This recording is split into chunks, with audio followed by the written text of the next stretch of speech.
밤에 잠을 자다가 눈이 떠지는 순간을 떠올려 보십시오. 아직 새벽이고 집 안은 조용한데 이상하게도 몸이 먼저 깨어나는 그 순간 말입니다. 처음에는 다시 잠을 자려고 눈을 감아보지만 머릿속은 오히려 더 또렷해지고 결국 이불을 젖히고 조용히 일어나 화장실로 향하게 됩니다. 불을 켜지 않아도 발걸음이 어디로 가야 하는지 몸이 기억하고 있고 그 동작이 너무 익숙해져서 스스로도 놀라지 않게 됩니다. 이제는 그 일이 특별하지 않습니다. 그저 하루 일과의 일부처럼 받아들이고 계신 분들도 많을 겁니다. 밤에 한 번 깨고 다시 잠들었다가 또 한 번 깨고 어떤 날은 몇 번이나 반복되는지도 기억이 나지 않습니다. 아침이 되면 몸은 분명 잠자리에 누워 있었는데 쉰 느낌은 들지 않습니다. 오늘 이 영상의 결론부터 분명히 말씀드리겠습니다. 예순 이후 밤에 번 이상 깨는 습관은 단순한 노화 현상이 아닐 수 있습니다. 이것은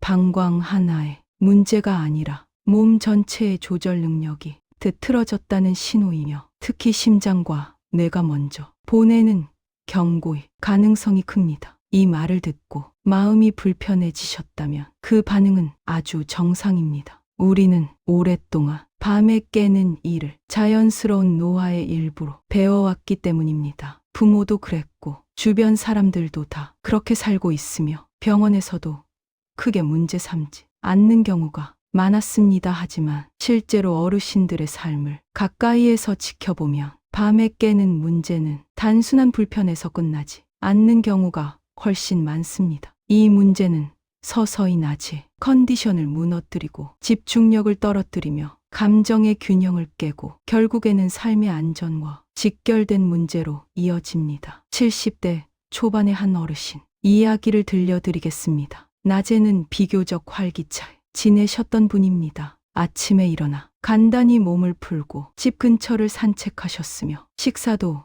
규칙적으로 하셨습니다. 겉으로 보기에는 특별히 아픈 곳이 없어 보였습니다. 하지만 밤 이야기를 꺼내는 순간 표정이 달라졌습니다. 잠든 지 두세 시간이 지나면 반드시 한 번 깨고 그 후로는 두 번, 많을 때는 세 번까지 화장실을 가셨습니다. 문제는 단순히 깨는 횟수가 아니었습니다. 한 번 깨고 나면 다시 잠들기가 너무 어려웠다는 점입니다. 몸은 분명 피곤한데 머리는 깨어 있고 눈은 감겨 있는데 생각은 멈추지 않았습니다. 오늘은 몇 시에 다시 잠들 수 있을까? 내일 하루를 버틸 수 있을까? 이런 생각들이 꼬리에 꼬리를 물었습니다. 이런 밤이 반복되자 아침에 일어나는 것이 점점 힘들어졌고 낮에는 이유 없이 멍한 시간이 늘어났습니다. 이분이 병원에서 처음 꺼낸 말은 통증이나 병에 대한 호소가 아니었습니다. 선생님, 낮보다 밤이 더 무섭습니다라는 말이었습니다. 이 말 한마디에 이분의 상태가 고스란히 담겨 있었습니다. 검사를 진행했습니다. 방광에도 특별한 이상은 없었고 전립선도 연령에 비해 안정적인 상태였으며 신장 기능도 큰 문제는 없었습니다. 이 지점에서 많은 분들이 혼란을 느낍니다. 검사에는 문제가 없는데 증상은 분명히 존재하기 때문입니다. 이럴 때 중요한 것은 장기 하나하나를 따로 보는 것이 아니라 몸 전체의 흐름을 보는 것입니다. 특히 밤과 낮을 구분하는 몸의 시계가 제대로 작동하고 있는지를 살펴봐야 합니다. 우리 몸에는 밤이 되면 쉬어도 된다는 신호를 각 장기에 전달하는 시스템이 있습니다. 이 신호가 제대로 작동하면 신장은 밤에 소변 생성을 줄이고 방광은 조용해지며 심장과 뇌는 깊은 휴식 상태로 들어갑니다. 젊을 때는 이 과정이 거의 자동으로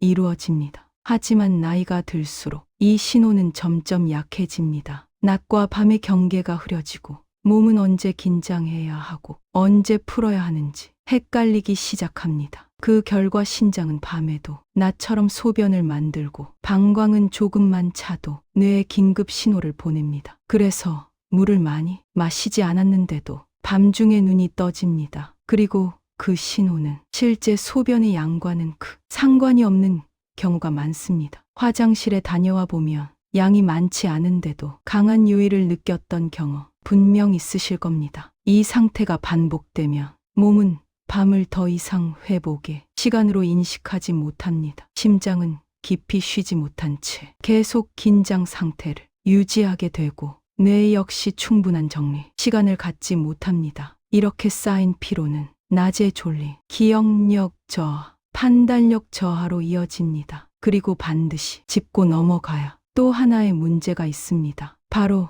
낙상 위험입니다. 아직 완전히 깨어나지 않은 상태에서 어두운 집안을 이동하는 것은 어르신에게 매우 위험한 상황입니다. 실제로 큰 골절과 장기 입원의 상당수가 밤중 화장실 이동 중에 발생합니다. 그래서 밤에 자주 깨는 문제는 단순히 잠의 질 문제가 아닙니다. 삶의 안전과 직결된 문제입니다. 이쯤 되면 많은 분들이 이렇게 생각하실 수 있습니다. 그럼 저녁에 물을 줄이면 되지 않느냐고 말입니다. 그래서 실제로 많은 어르신들이 해가 진 이후에는 물을 거의 마시지 않습니다. 하지만 이 방법은 오히려 상황을 악화시키는 경우가 많습니다. 몸은 수분이 부족하다고 느끼며 긴장 상태로 들어가고 이 긴장은 방광 신호를 더 예민하게 만듭니다. 결국 소변의 양은 줄었는데도 요인은 낮아지는 악순환이 만들어집니다. 앞에서 말씀드린 것처럼 밤에 자주 깨는 문제는 단순히 방광의 문제가 아니라 몸 전체의 조절 능력이 흐트러졌다는 신호입니다. 그렇다면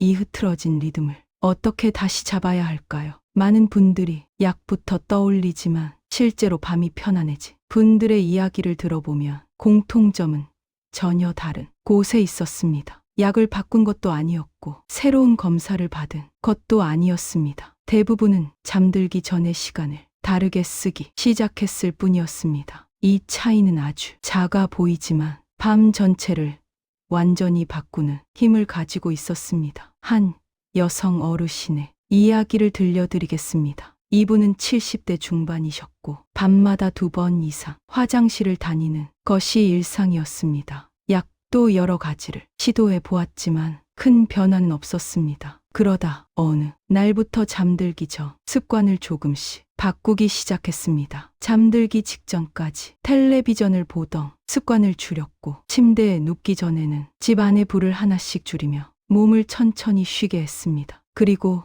가장 중요한 한 가지, 잠들기 전 아주 소량의 음식으로 몸에 신호를 보내기 시작했습니다. 처음 며칠은 큰 변화가 없었습니다. 하지만 일주일이 지나고 2주가 지나자 밤의 패턴이 조금씩 달라지기 시작했습니다. 깨는 수가 줄어들기 시작했고 무엇보다 깨더라도 다시 잠드는 시간이 짧아졌습니다. 이분이 하신 말이 아직도 기억에 남습니다. 선생님, 아직도 깨긴 깨요. 그런데 예전처럼 무섭지 않아요. 다시 잠들 수 있다는 걸 알게 되니까요. 이 말이 바로 오늘 영상에서 가장 중요한 기준입니다. 완전히 안 깨는 밤이 목표가 아닙니다. 다시 잠들 수 있는 밤이 진짜 목표입니다. 젊었을 때를 떠올려 보십시오. 밤중에 한 번 깨더라도 다시 눈을 감으면 자연스럽게 잠이 이어졌습니다. 문제는 깨는 것 자체가 아니라 깨고 나서 잠으로 돌아가지 못하는 상태입니다. 이 상태가 왜 생길까요? 그 이유는 잠들기 직전 몸이 충분히 안정되지 않았기 때문입니다. 몸은 아직 긴장 상태인데 억지로 잠자리에 들어가면 작은 자극에도 쉽게 깨어납니다. 그래서 잠들기 직전의 시간은 하루 중 가장 중요합니다. 이 시간은 하루를 마무리하는 시간이 아니라 밤 전체의 방향을 정하는 시간입니다. 이때 필요한 것은 강한 자극이 아니라 부드러운 신호입니다. 몸에게 이제 긴장을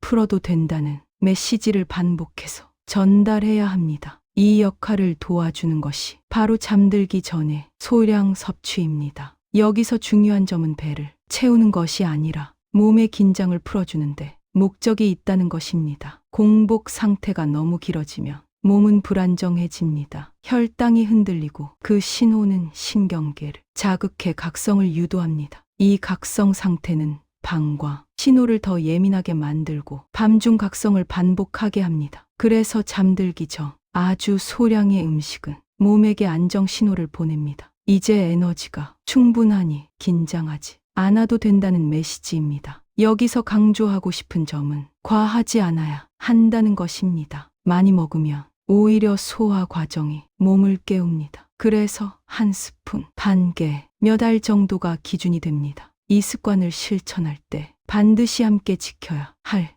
원칙이 있습니다. 잠들기 직전까지 스마트폰이나 텔레비전, 화면을 보는 습관은 반드시 줄여야 합니다. 밝은 화면은 뇌를 낮 상태로 착각하게 만들기 때문입니다. 또한 마렵지 않은데 미리 화장실을 가는 습관도 조심해야 합니다. 이 행동은 방광에 잘못된 학습을 시킬 수 있습니다. 조금만 차도 깨워야 한다는 신호를 더 강화시키는 결과를 낳습니다. 낮 동안의 생활도 밤에 큰 영향을 미칩니다. 낮에 햇빛을 충분히 쬐지 않으면 밤에 멜라토닌 분비가 원활하지 않습니다. 몸은 낫다는 확신을 얻지 못하고 그 결과 얕은 잠을 반복하게 됩니다. 그래서 낮에는 의식적으로 바깥 공기를 쐬고 가볍게 몸을 움직이는 것이 중요합니다. 무리한 운동이 아니라 몸이 하루를 썼다는 느낌을 갖게 하는 정도면 충분합니다. 저녁 식사 시간도 중요합니다. 너무 늦은 저녁은 소화 기관을 밤새 일하게 만들고 그 신호는 잠을 방해합니다. 가능하다면 해가 완전히 지기 전에 식사를 마치는 것이 좋습니다. 이 모든 습관은 하나하나 보면 별것 아닌 것처럼 보일 수 있습니다. 하지만 이 작은 신호들이 모여 몸의 시계를 다시 맞추게 됩니다. 밤에 자주 깨던 분들 중 상당수는 이렇게 말씀하십니다. 어느 날 갑자기 좋아진 것이 아니라 어느 순간부터 밤이 덜 힘들어졌다고 말입니다. 이 변화는 아주 서서히 찾아옵니다. 그래서 중간에 포기하지 않는 것이 중요합니다. 또 한 가지 꼭 말씀드리고 싶은 점이 있습니다. 밤에 깨는 문제를 부끄러워하거나 숨길 필요는 없습니다. 이것은 의지의 문제가 아니라 몸의 신호 문제이기 때문입니다. 그리고 무엇보다 중요한 것은 스스로를 탓하지 않는 것입니다. 왜 나는 이렇게 잠을 못 자는지, 왜 이렇게 약해졌는지 자책할 필요는 없습니다. 몸은 지금까지 오랜 시간 잘 버텨왔고 단지 조율이 필요한 시점일 뿐입니다. 오늘 이야기의 핵심을 다시 정리해 보겠습니다. 밤에 자주 깨는 것은 단순한 노화 현상이 아닐 수 있습니다. 몸의 리듬이 뒤틀어졌다는 신호이며 심장과 뇌가 쉬지 못하고 있다는 경고일 수 있습니다. 완전히 안 깨는 밤을 목표로 삼지 마십시오. 다시 잠들 수 있는 밤을 목표로 삼으십시오. 그 기준이 바뀌는 순간 밤은 훨씬 덜 두려워집니다. 잠들기 전 작은 습관 하나가 밤 전체를 바꿀 수 있습니다. 그리고 그 변화는 하루의 컨디션뿐만 아니라 삶의 안전과 여유를 함께 지켜줍니다. 여러분은 이미 충분히 애쓰며 살아오셨습니다. 이제는 밤만큼은 몸에게 휴식을 허락해도 괜찮습니다. 오늘 밤부터 몸에게 이렇게 말해 보십시오. 이제 긴장을 풀어도 된다고 말입니다. 이 영상이 여러분의 밤을 완전히 바꾸지 못하더라도 적어도 밤을 대하는 마음을 조금 덜 무겁게 만들어주기를 바랍니다. 그리고 그 작은 변화가 쌓여 어느 날 아침 조금 더 편안하게 눈을 뜨게 되기를 바랍니다.